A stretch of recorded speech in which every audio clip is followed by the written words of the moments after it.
Picture this. It is a freezing Tuesday morning in 2026. You walk out to your driveway, coffee in hand, late for work, and you turn the key. Nothing. Not a click. Not a flicker on the dashboard. Not even that pathetic little whimper the starter makes when it's almost gone. Just dead silence. Your car, that 2-ton machine you depend on to feed your family, has been assassinated overnight by something the size of a shoebox, and you know exactly what's coming next. The dread sets in. Because in 2026, with inflation chewing through every paycheck, with eggs costing what a steak used to cost, with auto parts prices climbing 40, 50, 60% over the last 3 years, you already know that little plastic box under your hood is about to cost you a fortune. So you call a buddy, you get a jump, you limp that wounded car down to the big chain auto parts store on the corner. The one with the red signs, or maybe the orange signs, or the yellow signs, doesn't matter which one, they all run the same playbook. The kid behind the counter who has been working there for 6 weeks and couldn't tell you the difference between an alternator and an air filter comes out with his little digital tester. He clamps it on. He waits 4 seconds. He stares at the screen with this rehearsed, sympathetic face, the same face a funeral director uses, and he says the magic words. The 11 words that have funded the auto parts industrial complex for the last 40 years. Sir, ma'am, I'm sorry, but your battery has a dead cell. A dead cell. Throw it away. Buy a new one. $200. $230 if you want the one with the better warranty. $270 if you drive anything with a start-stop system. And you, exhausted, late, defeated, you pull out the card and you pay. Because what choice do you have? Here is the truth that the parts store empires do not want you on this channel to hear. That battery is not dead. That battery is almost never dead. That battery is suffering from a completely reversible chemical condition, a condition that Japanese engineers, old-school master mechanics, and forklift fleet maintainers have been fixing for over 70 years with a $1 box of bath salts from the pharmacy aisle. $1 versus $200. Now look, the auto parts empires, making billions off your dead battery, want you to think it's a disposable AAA battery. They want you to treat it like a paper towel. Use it, toss it, buy another one. It isn't. It's a robust electrochemical reactor, engineered to last a decade or more, suffering from basic crystallization. But as always, I'm sharing this chemistry trick for educational purposes, as a historical observation of how master mechanics have restored these units for generations. Safety glasses on, thick rubber gloves on, ventilated garage, no sparks, no open flames, no cigarettes, treat the acid with the respect it deserves, and never attempt this on a battery whose plastic case is cracked, swollen, or leaking. Got it? Good. Let me show you what's actually happening inside that dead battery, because once you understand the chemistry, you will never get robbed at a parts counter again. A lead-acid battery, the design that has not fundamentally changed since Gaston Planté invented it in 1859, is not magic. It's not a black box. It's 6 little chambers, called cells, sitting side by side in a plastic housing. Each cell contains 2 heavy lead plates submerged in a bath of electrolyte, which is just sulfuric acid diluted with distilled water. Each cell produces about 2.1 volts. 6 cells in series, you get your 12.6 volt car battery. Simple. Beautifully simple. When you turn the key, the sulfuric acid reacts with the lead plates. The acid donates sulfate ions, the plates donate electrons, those electrons go screaming through your starter motor, your engine fires, and the chemical reaction leaves behind a thin coating of lead sulfate on the plates. That is normal. That is supposed to happen. Then when your alternator kicks in and recharges the battery, that lead sulfate is supposed to dissolve back into the acid, the plates clean off, and the cycle resets. Charge, discharge, charge, discharge for 10,000 cycles. Now here is where the lie begins. Every time you let your battery sit too long, every time you take short trips that don't fully recharge it, every time it sits in extreme cold or extreme heat, that thin coating of lead sulfate does not fully dissolve. A tiny bit of it hardens, it crystallizes. It goes from a soft, soluble film into a hard, glass-like crust. That process is called sulfation.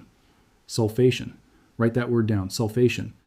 That is the word the parts store will never, ever say to you, because the moment you know that word, their $200 scam dies. Over months and years, those crystals build up. They form a physical barrier on the lead plates. The acid cannot reach the lead anymore. The electrons have nowhere to go. The voltage on that one cell drops from 2.1 volts down to 1.5, down to 1.2, down to almost nothing. The tester at the parts store reads that low voltage on one cell, and the algorithm in that little machine spits out 3 words: dead, sell, replace, battery. But the plates are not gone. The lead is not consumed, the case is not cracked, the battery is structurally perfect, it is simply choked, buried alive under a layer of hardened crystal. And if you knew how to dissolve that crystal, that battery would come back to life like Lazarus walking out of the tomb. If you're already feeling that hot anger rising in your chest, that feeling of, oh my God, how many times have I been ripped off? Hit the like button right now. Smash it. Because this video is going to get suppressed. The battery manufacturing lobby in the United States is a multi-billion-dollar industry, and they do not want this knowledge spreading. And while you're down there, drop a comment and tell me, honestly, how many batteries have you thrown away in your lifetime? 3, 5, 10? Multiply that by $200.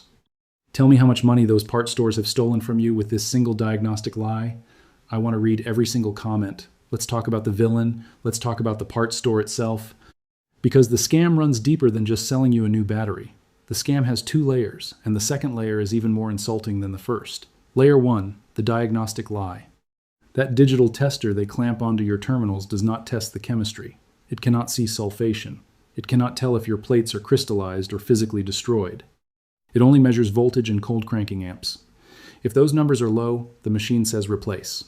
The kid behind the counter is not a chemist. He is not a mechanic.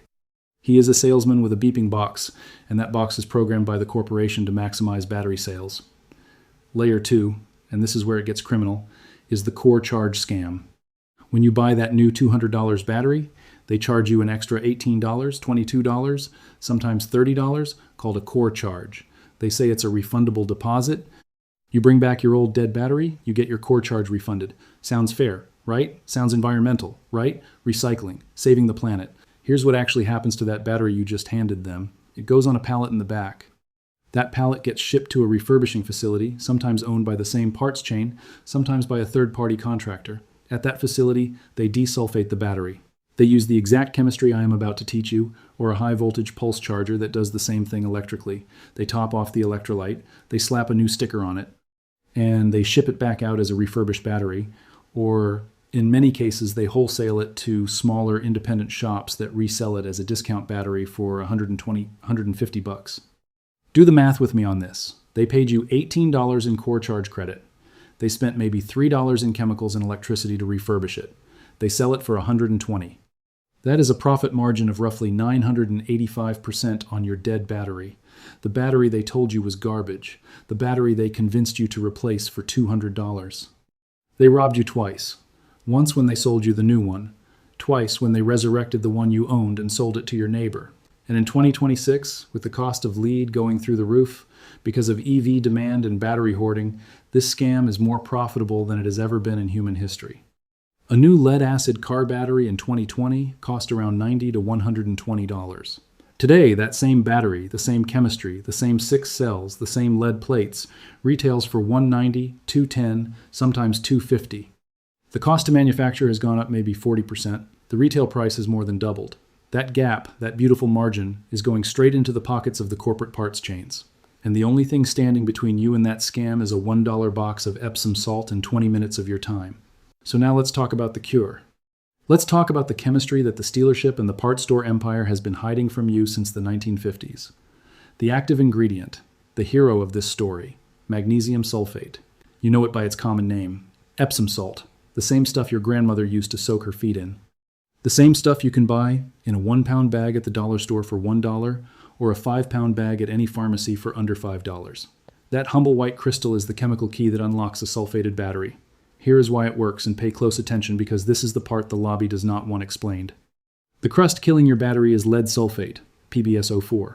Hard, crystallized, stubborn. When you dissolve magnesium sulfate, MgSO4, into warm, distilled water, and pour it into the cell, 2 things happen at the molecular level. First, the magnesium ions are aggressive. They are smaller and more chemically active than the lead ions trapped in the crust. They attack the lead sulfate crystal, breaking up the rigid lattice structure. The crystal literally falls apart. Second, the added sulfate ions from the Epsom salt boost the strength of the electrolyte that has been weakened over years of sulfation. You are restoring the acidity, you are rebuilding the chemical fuel.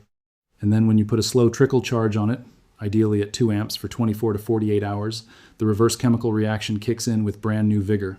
The remaining sulfate dissolves back into the bath. The lead plates emerge clean. the voltage climbs back up. And that dead cell the kid at the counter swore was finished comes roaring back to 2.1 volts. Now I cannot stress this next part enough. Distilled water. Distilled, not tap water. Not bottled spring water, not filtered water from your fridge. Distilled, because tap water contains calcium, magnesium carbonates, chlorine, fluorine, and trace metals. Those minerals will plate themselves onto your lead plates and cause a different kind of fouling that you cannot undo. A gallon of distilled water at the grocery store costs $1.49. There is no excuse to skip this step. Here is the procedure, step by step, the way my mentor taught me 25 years ago, the way Japanese fleet mechanics have been doing it on forklifts and delivery vans since the 70s. Safety glasses on. Thick acid-resistant rubber gloves on. Old clothes you don't care about. Outside, or in a well-ventilated garage with the door open, far away from any sparks, flames, or cigarettes. Take the battery out of the car.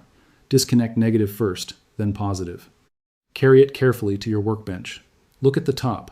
Most batteries, even the ones marked maintenance-free, have plastic caps or a removable strip on top. Pry them off gently with a flathead screwdriver. You will see 6 little wells, 6 little dark openings. Those are your cells. Look inside with a flashlight. If you see plates that look gray, white, or crusty, that is your sulfation. That is your enemy. Now boil about half a liter of distilled water and let it cool until it is warm to the touch, not hot. In a clean glass jar, dissolve about 4 heaping tablespoons of Epsom salt into that warm distilled water. Stir until it is fully dissolved and the liquid is clear. Using a small plastic funnel, carefully pour the solution into each of the 6 cells until the fluid level is just covering the plates, about a 1/4 inch above. Do not overfill. Pop the caps back on. Place the battery on a trickle charger, 2 amps maximum, and let it cook slowly for at least 24 hours, ideally 48. Do not use a fast charger. Do not jump start it. Slow and steady is what regrows the chemistry. After the charge, test the voltage. You should see 12.6 to 12.8 volts. Reinstall it, turn the key. Listen to that engine fire on the first crank. Smile, because you just saved $200 with a buck's worth of bath salts. One last warning before we wrap up. This trick is powerful, but it is not magic. If your battery case is physically cracked, swollen like a balloon, or actively leaking acid onto your battery tray, do not attempt this. Recycle it properly and buy a new one.